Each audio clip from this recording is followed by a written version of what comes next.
السلام علیکم ورحمۃ اللہ وبرکاتہ۔ رب اشرح لی صدری ویسر لی امری واحلل عقدۃ من لسانی یفقہوا قولی رب زدنی علما۔ سورۃ النساء آیت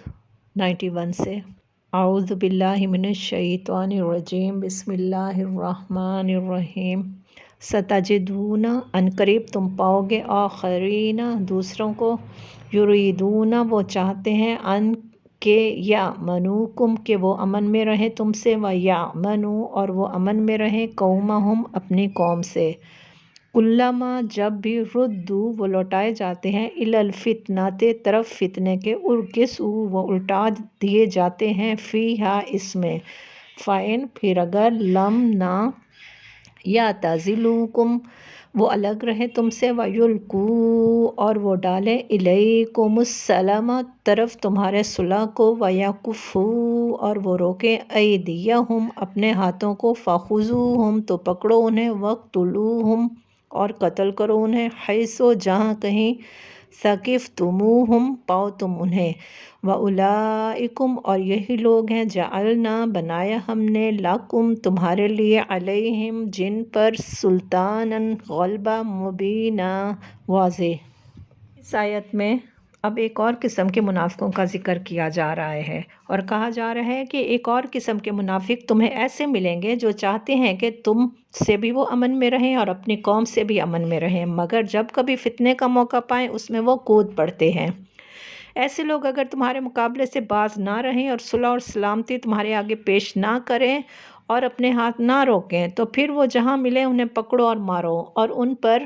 ہاتھ اٹھانے کے لیے ہم نے تمہیں کھلی حجت دے دی ہے۔ یہ اللہ تعالیٰ نے فرمایا ایسے منافقین کے بارے میں جو ہر وقت فتنے کی تلاش میں رہتے ہیں۔ وما اور نہیں، کانا ہے، لمؤمن کسی مومن کے لیے، ان کے یقتلا وہ قتل کر دے، مؤمنن کسی مومن کو، الا مگر خطأ خطا سے، ومن اور جو قتل کرے، مؤمنن کسی مومن کو، خطأ خطا سے، فتحریر تو آزاد کرنا ہے، رقبۃ ایک گردن یعنی غلام، مؤمنۃ مومن کا،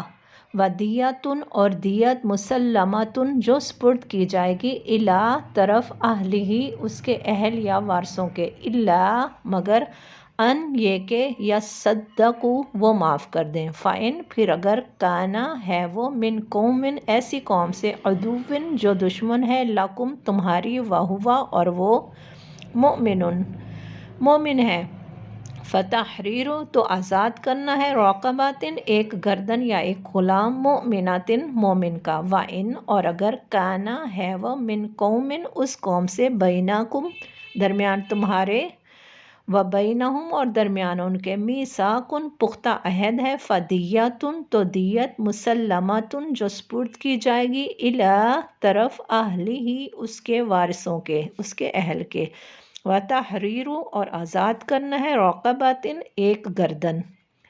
مؤمنۃ مومن کا، فمن تو جو کوئی، لم نہ یجد پائے، فصیام پس روزے رکھنا ہے، شہرین 2 ماہ، متتابعین مسلسل یعنی پے در پے، توبۃ توبہ کا قبول کرنا ہے، یعنی من اللہ اللہ کی طرف سے، وکان اور ہے، اللہ اللہ علیما بہت علم والا، حکیم بہت حکمت والا۔ یہاں اب مومنوں کے بارے میں کہا جا رہا ہے کہ کسی مومن کا یہ کام نہیں ہے کہ وہ کسی دوسرے مومن کو قتل کر دے، الا یہ کہ اس سے چوک ہو جائے، یعنی وہ غلطی سے کر لے، وہ یا وہ شخص کسی مومن کو غلطی سے کر دے تو اس کا کفارہ پھر یہ ہوگا کہ ایک مومن کو غلامی سے آزاد کرے اور مقتول کے وارثوں کو خون بہا دے۔ آج کل تو غلاموں کا دور نہیں ہے، تو پھر یہ ہے کہ مقتول کے وارثوں کو خون بہا دے، الا یہ کہ وہ خون بہا معاف کر دیں، یعنی جو وارث ہیں وہ خود معاف کر دیں تو پھر دینے کی ضرورت نہیں ہے، لیکن اگر وہ مسلمان مقتول کسی ایسی قوم سے تھا کہ جس سے تمہاری دشمنی ہو تو اس کا کفارہ پھر ایک مومن غلام آزاد کرنا ہے۔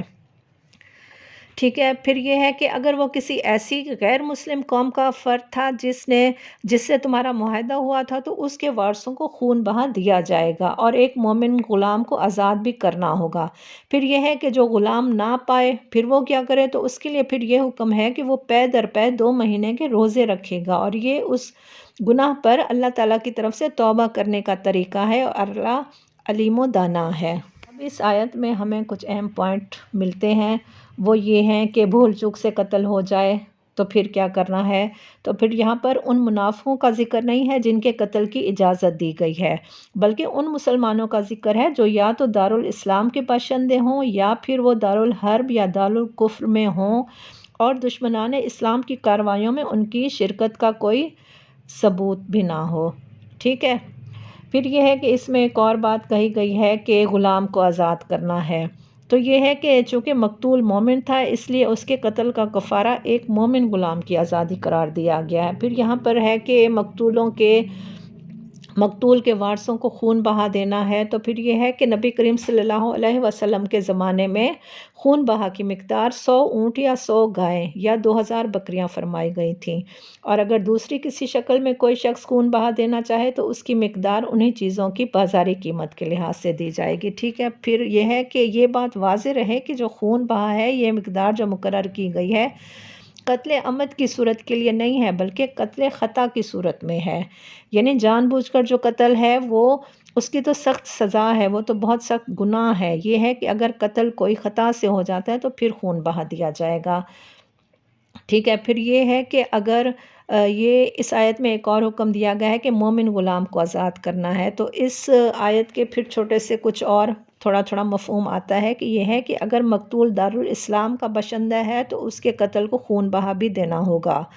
اور خدا سے اپنے گناہ کی معافی بھی مانگنی ہوگی اور غلام بھی آزاد کرنا ہوگا۔ پھر یہ ہے کہ اگر وہ دارالحرب کا باشندہ ہے تو قاتل کو صرف غلام آزاد کرنا ہوگا۔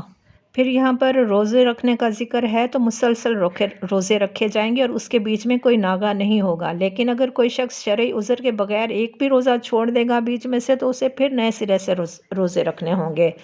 یعنی یہ سب کچھ جرمانہ نہیں ہے بلکہ یہ توبہ اور کفارہ ہے، کیونکہ جرمانے میں ندامت اور شرمساری اور اصلاح نفس کی کوئی روح ہی نہیں ہوتی، بس پیسے دیے اور جان چھوٹ گئی، چاہے وہ خوشی سے دیں چاہے مجبوری سے دیں۔ تو پھر یہ ہے کہ یہ اللہ تعالیٰ چاہتا ہے کہ جس بندے سے خطا ہوئی ہے وہ عبادت اور کار خیر اور ادائے حقوق کے ذریعے سے اس کا اثر اپنی روح پر سے دھوئے اور شرمساری اور ندامت کے ساتھ اللہ کی طرف رجوع کرے تاکہ اس کا یہ گناہ بھی معاف ہو جائے اور آئندہ کے لیے بھی اس کا نفس جو ہے وہ گناہوں سے محفوظ رہے۔ یہ جان بوجھ کر قتل کی آیت اور انجانے میں قتل کی آیت ہیں، تو ان کو غور اور توجہ سے سنیے۔ یہ آپ تک اللہ کے کلام کو پہنچانے کی ایک چھوٹی سی کوشش ہے۔ اللہ تعالیٰ ہمارے اس کوشش کو قبول کرے اور ہمیں ثابت قدم رکھے اور آپ لوگوں کو بھی ہمارے ساتھ رکھے تاکہ آپ اللہ کے معاملات، دین کے معاملات اور قرآن پاک سے کچھ ہدایت حاصل کر سکیں اور اللہ کے احکامات کو سمجھ سکیں اور سیکھ سکیں۔ یہ ان لوگوں کے لیے خاص طور پر ہے جو گھر سے نہیں نکل سکتے یا جن کے پاس اتنا ٹائم نہیں ہوتا کہ وہ بیٹھ کر تفسیر کو مکمل طور پر دیکھیں یا ترجمے کو دیکھیں، تو وہ اس طرح اپنے ان چھوٹی آیت 5-5 8-8 منٹ کی آیات سے کچھ نہ کچھ سمجھ سکتے ہیں، کچھ نہ کچھ ترجمے کو بھی سیکھ سکتے ہیں انشاءاللہ۔ تو ہمیں کمنٹ کیا کریں اور ہمارے ساتھ رہیں، قرآن کے اس سفر میں ہمارے ساتھ شامل ہو جائیں۔ ویڈیو کو شیئر ضرور کیا کریں تاکہ یہ احکامات دوسروں تک بھی پہنچ سکیں اور آپ کے لیے صدقہ جاریہ بن جائیں۔ سبحانک اللہم و بحمدک، اشہد ان لا الہ الا انت، استغفرک و اتوب الیک۔ السلام علیکم ورحمۃ اللہ وبرکاتہ۔